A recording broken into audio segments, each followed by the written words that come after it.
Praise the Lord. വേഗം വരുന്നവനായ നമ്മുടെ കർത്താവായ യേശുക്രിസ്തുവിൻ്റെ നാമത്തിൽ എൻ്റെ സ്നേഹവന്ദനങ്ങളെ ഞാൻ അറിയിക്കുന്നു. 81 സങ്കീർത്തനം 16 വാക്യം. അവൻ മേൽത്തരമായ കോതമ്പ് കൊണ്ട് നിന്നെ പോഷിപ്പിക്കുമായിരുന്നു.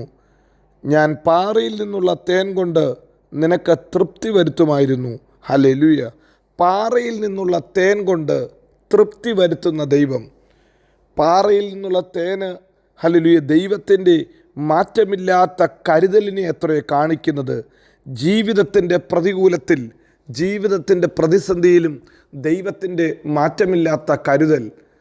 പാറയിൽ നിന്ന് തേൻ ലഭിക്കുക അസാധ്യമത്രേ. പാറ ഏറ്റവും കട്ടിയുള്ളൊരു വസ്തുവാണ്. ഹല്ലേലൂയ. അതിനകത്തുനിന്ന് രുചികരമായ തേൻ എന്ന് പറയുമ്പോൾ തന്നെ ഹല്ലേലൂയ വേദപുസ്തകം നമ്മെ ഓർമ്മപ്പെടുത്തുന്നത് ദൈവത്തിൻ്റെ ഹല്ലേലൂയ മാറ്റമില്ലാത്ത കരുതല, ദൈവത്തിൻ്റെ അപ്രതീക്ഷിതമായ കരുതല, ദൈവത്തിൻ്റെ ഏറ്റവും മാധുര്യമേറിയ കരുതല. ഹല്ലേലൂയ. ദൈവത്തിൻ്റെ കരുതൽ ഇതാ ഒരു പാറയിൽ ഒളിപ്പിച്ച് വെച്ചിരിക്കുന്നു. പാറ എത്രത്തോളം കട്ടിയോടെ ബലത്തോടെ ഇരിക്കുന്നു, അത്രത്തോളം ദൈവം നിന്നെ കരുതും. ഏത് പ്രതിസന്ധിയിലും ഏത് പ്രതികൂലത്തിലും ദൈവിക പ്രൊട്ടക്ഷൻ നിനക്ക് ലഭിക്കും, ദൈവിക കരുതൽ നിനക്ക് ലഭിക്കും. ഇന്ന് രാവിലെ സമയം വചനം കേൾക്കുന്ന കർത്താവിൻ്റെ പ്രിയ പൈതലേ, പാറയിൽ നിന്നുള്ള തേൻ, ആ ഒരു വാക്കിനകത്ത് തന്നെ ദൈവിക കരുതലിൻ്റെ ഹല്ലേലൂയ ആഴം നമുക്ക് മനസ്സിലാക്കാൻ സാധിക്കും. അൺഎക്സ്പെക്റ്റഡ് ആയിട്ടുള്ള പ്രതീക്ഷിക്കാത്ത എല്ലാ സാഹചര്യത്തിലും, ഏത് ഹല്ലേലൂയ പ്രതികൂല സാഹചര്യത്തിലും ദൈവം നമ്മെ പരിപാലിക്കുമെന്ന്, ദൈവം നമ്മെ കരുതുമെന്ന് പരിശുദ്ധാത്മാവ് ഇന്ന് പകൽക്കാലം നമുക്ക് ഉറപ്പ് നൽകുന്നു. ഇതിൻ്റെ ആത്മീകമായി ഹല്ലേലൂയ നാം ചിന്തിച്ചാൽ ഈ ഒരു വാക്ക് പറയുന്നത് ഹല്ലേലൂയ ഹല്ലേലൂയ തേൻ കാണിക്കുന്ന ദൈവത്തിൻ്റെ വചനത്തെയാണ്. ജീവിതത്തിൻ്റെ ഏത് പ്രതികൂലത്തിലും, എത്ര ടഫ് സിറ്റുവേഷനിലും കർത്താവ് തൻ്റെ വചനമയച്ച് നിങ്ങളെ നറീഷ് ചെയ്യും, നിങ്ങളെ ബലപ്പെടുത്തും, നിങ്ങളുടെ ആത്മീക മനുഷ്യനെ ഹല്ലേലൂയ ആ സാഹചര്യത്തിൽ ഉണർത്തും. ദൈവത്തിൻ്റെ തേൻ നമുക്ക് ബലം തരുന്നതത്രേ, ജീവൻ പകരുന്നതത്രേ, ശക്തി തരുന്നതത്രേ. ജീവിതത്തിൻ്റെ ഏത് സാഹചര്യത്തിലും പിടിച്ചു നിൽക്കുവാൻ, ഏത് സാഹചര്യത്തിലും ജയത്തോടെ മുന്നേറുവാൻ ദൈവത്തിൻ്റെ ഹല്ലേലൂയ വചനമാകുന്ന തേൻ നമ്മെ ബലപ്പെടുത്തും.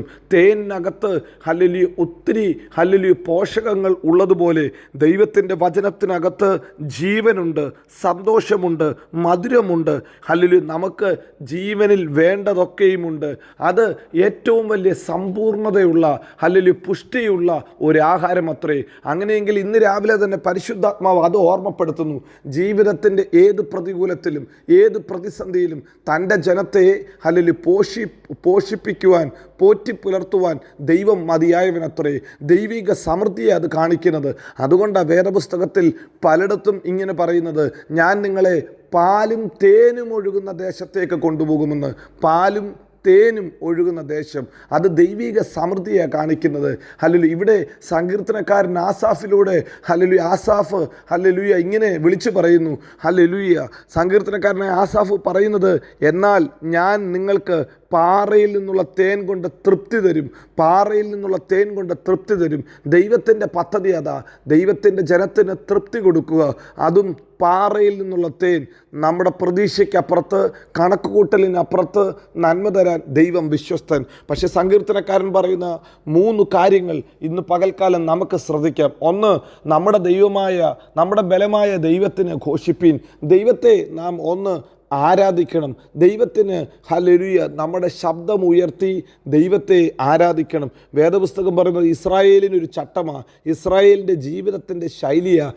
ഏത് കാലഘട്ടത്തിലും ഏത് സമയത്തിലും ഇസ്രായേൽ ദൈവത്തെ ആരാധിപ്പാൻ, ദൈവത്തെ സ്തുതിക്കാൻ വിളിക്കപ്പെട്ട ദൈവജനമാണ്. ഇന്ന് പകൽക്കാലവും നാം ദൈവത്തെ സ്തുതിക്കുമോ? പാറയ്ക്കകത്തുനിന്ന് തേൻ തരുവാൻ, ഹല്ലേലൂയ പ്രതീക്ഷിക്കാത്ത സ്ഥലത്തുനിന്ന് സമൃദ്ധി തരാൻ, പ്രതീക്ഷിക്കാത്ത സ്ഥലത്തുനിന്ന് നിനക്ക് ഹല്ലേലൂയ സമ്പുഷ്ടി നൽകുന്ന ആ നല്ല രുചികരമായ തേൻ തരുവാൻ നമ്മുടെ കർത്താവ് വിശ്വസ്തനത്രേ. തപ്പും കിന്നരവും എടുത്തുകൊണ്ട് ദൈവത്തെ ആരാധിക്കണം, ദൈവത്തെ സ്തുതിക്കണം, ദൈവത്തെ മഹത്വപ്പെടുത്തണം. രണ്ടാമത്തെ കാര്യം പറയുന്നു, നിങ്ങൾ ദൈവത്തിൻ്റെ വാക്ക് കേൾക്കണം, നിങ്ങളുടെ ചെവി ദൈവത്തിന് കൊടുക്കണം. പലപ്പോഴും മനുഷ്യർ അന്യദൈവങ്ങളുടെ പിന്നാലെ, മറ്റു ദൈവങ്ങളുടെ പിന്നാലെ, ജാതികളുടെ പിന്നാലെ പോകാറുണ്ട്. ദൈവത്തിൻ്റെ വചനം നിങ്ങൾ ചെവി ചായ്ച്ച് കേൾക്കണം. ദൈവം എന്താണോ പറയുന്നത് അത് കേൾക്കുവാൻ നിങ്ങളുടെ സമയം കൊടുക്കണം, നിങ്ങളുടെ ചെവി കൊടുക്കണം, നിങ്ങളുടെ ജീവിതത്തെ കൊടുക്കണം. കർത്താവിൻ്റെ വചനം എവിടെയാണോ ഉയർത്തുന്നത് അവിടെ പോയിരുന്ന് വചനം കേട്ട് പഠിക്കണം. വചനം നിൻ്റെ അസ്ഥിക്കകത്ത് ജീവൻ തരും. വചനം ഏത് സിറ്റുവേഷനിലും നിന്നെ ബലപ്പെടുത്തും. ദൈവത്തിൻ്റെ വചനത്തിന് നിങ്ങൾ ചെവി കൊടുക്കണം. പലപ്പോഴും ജീവിതത്തിൽ മനുഷ്യർ മറുതലിക്കാറുണ്ട്, ദൈവത്തിൽ നിന്ന് മാറിപ്പോകാറുണ്ട്. എന്നാൽ ഇന്ന് രാവിലെ പരിശുദ്ധാത്മാവ് പറയുന്നു, കർത്താവിന് ചെവി കൊടുക്കുവിൻ. കർത്താവിൻ്റെ വചനം നിങ്ങൾ കേൾക്കാൻ തയ്യാറാകണം. മൂന്നാമത്തെ കാര്യം പറയുന്നു, ദൈവത്തിൻ്റെ വചനം കേൾക്കുക മാത്രമല്ല, ഹല്ലേലൂയ, അത് അനുസരിക്കണം, അത് പ്രായോഗിക തലത്തിൽ കൊണ്ടുവരണം. എന്നാൽ എൻ്റെ ജനം എൻ്റെ വാക്ക് കേട്ടില്ലെന്ന് കർത്താവ് അതുകൊണ്ടാണ് ഒരു പരാതി പറയുന്നത്. ഇന്ന് പകൽക്കാലം കേട്ട വചനം അനുസരിപ്പാൻ നാം തയ്യാറാണോ? അനുസരണം ഹല്ലേലൂയ ബലിയെക്കാട്ടിലും മുട്ടാടിൻ്റെ മേധസ്സിനെക്കാട്ടിലും ശ്രേഷ്ഠമത്രേ. അനുസരിക്കുന്ന ദൈവ പൈതലേ, നിനക്ക് വേണ്ടിയാ പരിശുദ്ധാത്മാവ് ഈ ഒരു വാക്യം എഴുതിയിരിക്കുന്നത്.